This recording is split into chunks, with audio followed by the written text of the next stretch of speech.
Hello, we're here at Shoe Healer in Doncaster and we've had a message from Cornelia regarding the Cheaney Avon and the Trickers Bourton. These two shoes here and the comparison between them. So, first of all, the comparison, to look at them, there's hardly anything in them. They're absolutely beautiful shoes, both the same. Oops, I picked one up with a leather sole, day-night sole.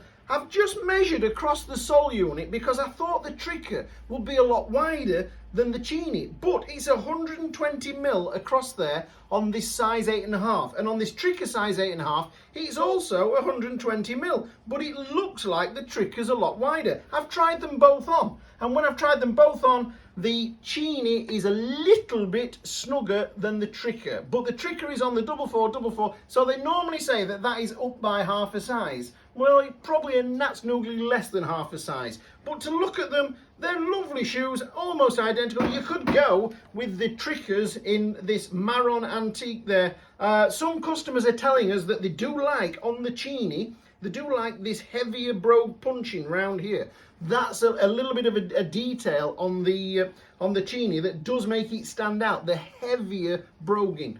A lot of my customers like a lighter broguing actually, but that is a feature with the Cheaney. So, for weight-wise, what do they weigh different? Well, the two shoes together with the day-night sole, we've had our scales out here and we've measured them. This time we're going in grams, although we did go in ounces before, but there's 28.3 grams to an ounce. But just to give you an idea, the Bourton day-night weighed 780 grams. The Avon R with the day-night sole weighed 700 grams. So you've got 80 grams difference there. 100 grams is a bag of spice. Can't say spice, I mean sweets, a bag of sweets. So 100-gram bag of sweets, with just about that difference at the end of each foot between the Tricker and the Cheaney. When we tried it with the leather sole, the Bourton with the leather sole, that was exactly the same, 780. When we got the Avon C out with the commando sole, that again, 780. So weight-wise, there's not a lot of difference. It's all about the little bit of style. Which one do I think? What can I tell you about them? Well, if you're going for pure aesthetics again, the Avon is beautiful, absolutely lovely. Pair of jeans going out, fantastic. Not that the Tricker isn't, but the Tricker is probably a little bit more substantial, only slightly, just a little bit heavier, a little bit more chunky, and that's all there is to it. Possibly you will get 20 years out of an Avon if you look after it. You'll get 30 years out of the Tricker if you look after it. We do have Trickers that are a lot older than that, but that's just an idea of the little bit of difference in between the two. We were also asked about, we remember we did the Henry with the commando sole and the Henry with the soft Vibram sole. And the weights here, let's have a look. We've got the Henry with the commando sole weighing in at 870 grams. And we have the Henry with the Vi-lite coming in at 560 grams. So a massive difference there. You can really feel that in them. The lightweight Vibram sole on here against the full commando sole there. So anyway, any more questions? There is a few. I'm going to answer those in a bit. I'm going to have a brew and then I'll get back to you. And I've just been on my phone and got a few messages that I'd like to answer and explain. Rather than typing it all out, I can just tell you here. So one of the questions is from BW, and it's about the midsole in a shoe. When you take a midsole out, so you make a lighter weight shoe. Trickers do it on some of their ranges of shoes where they leave the midsole out. The midsole, of course, the midsole is inside between the welt and the top sole.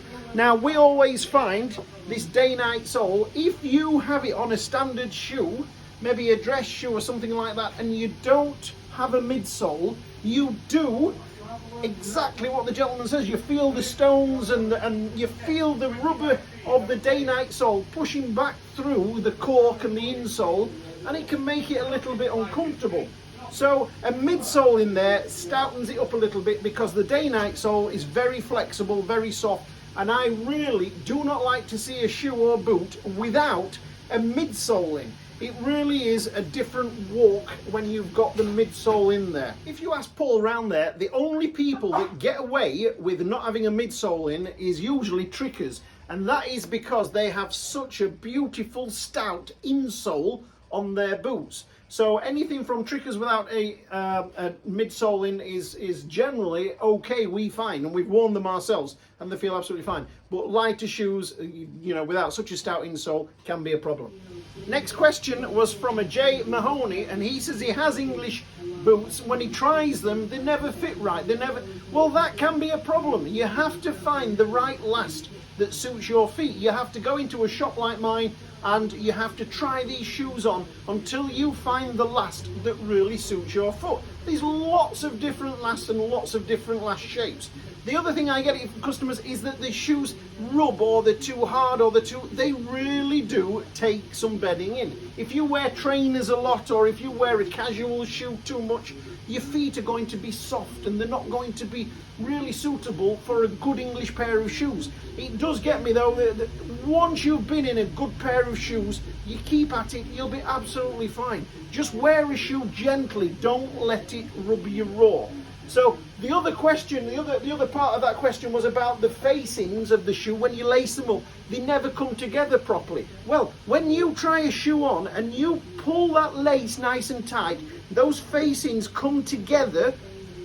When that shoe relaxes and you want to pull a little bit more snugness into the shoe, you've no way of doing it. The facings start to overlap, or one goes under the other. So really, when you first put a pair of shoes on, you want to see a little bit of a gap, about 1/4 of an inch gap between the facings, so that when the shoe relaxes, you can pull it nice and snug. Another question here that we've had, and it's from a Pete Seamus, and it says in 2015 I picked up a pair of John White Balmoral impregnables, presumably not UK made, but they were built well, Goodyear welted, and recent offerings from John White.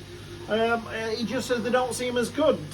He picked his Balmorals up at a good price and they've been good for him. Now, John White stopped manufacturing shoes in 1991, I believe, and they went through a little bit of a crap time, and they started wholesaling shoes that were made abroad under their brand, under their name in 2000. So anything that you get from John White isn't UK made, but the price is generally fine. And it's a fashion shoe. It's a lovely looking fashion shoe. They're the shoes that they do. And when you pick them up on these bargain websites for £70, £80, well, they're absolutely fine. But don't be fooled that even if you buy something from them that is Goodyear welted, that it's a UK Goodyear welted. It is, you know, we have them in here, we have them in for repair, and as starter shoes, they're absolutely fine, really, but don't get too excited about them. So another question here from Radley, who's asking about the construction of the Barker boot that was on one of the videos, and it's this boot here. It's a fabulous boot. I wish I could remember the name of this boot. Frank, it's a Frank, and it really is. It's a beautiful boot, fully leather lined. It's got a lovely suede collar around the top. When you look inside the boot, it says that the insole is a full leather insole, and it looks fabulous, absolutely fabulous. It's got a proper welt on it, and it's a barber welt. The barber welt will be stitched through this midsole, microfoam midsole, and then it's got the microfoam full unit on it. But this is Barker, but it's Barker International, so it's made abroad. That's why it's so damn cheap. But the quality of it is fantastic. It really is a fabulous boot. Full retail on this boot, £235. But everybody's got some sort of sale on. You will get this boot for a lot less than that. It's fabulous. It really is a great boot. Well made, looks very smart, and I just absolutely love it. And we've moved quite a lot of them. If you've got any questions, put them down and I will try and find some time to do a little video like this, just answering your questions rather than just sending back individual messages. Thank you.